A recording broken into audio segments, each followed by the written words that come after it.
Hello guys, तो आप सभी लोग का स्वागत है फिर से मेरे न्यू मिनी ब्लॉग में। तो आज हम लोग जा रहे हैं मेले में जो गंगुली हाट में लगा था। कल थी कृष्ण जन्माष्टमी और जो 14 तारीख के प्रोग्राम थे मेले में वो नहीं हो पाए क्योंकि बहुत हो रही थी उस दिन बारिश। तो इसकी वजह से 17 तारीख को रखे गए हैं वो प्रोग्राम। तो वहाँ जाके दिखाती हूँ जो भी होगा। कहाँ जा रही है तू आज? कहाँ जा रहा है वो? मेले में जा रही है तू? तो गाइस मार्केट में हो रही है बिल्कुल सुनसानी। आज है संडे और सब लोग गए हैं मेले में। तो हम भी चलते हैं इस तरफ मेले के ये रास्ता।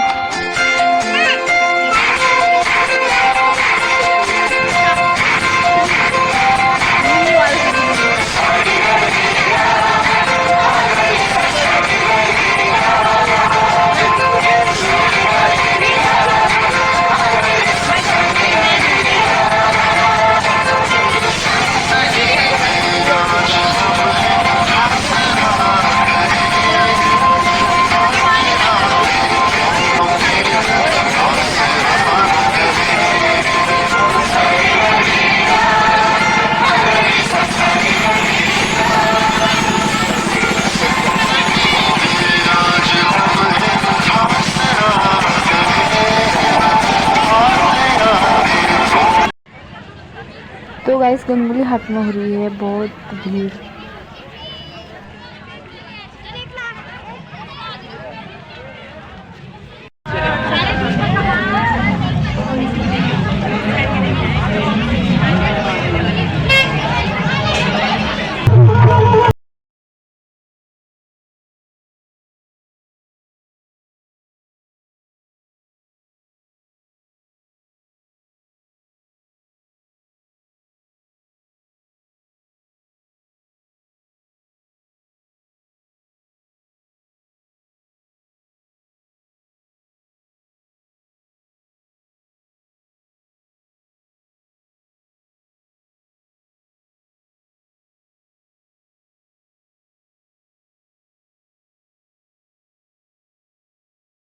अरे हाँ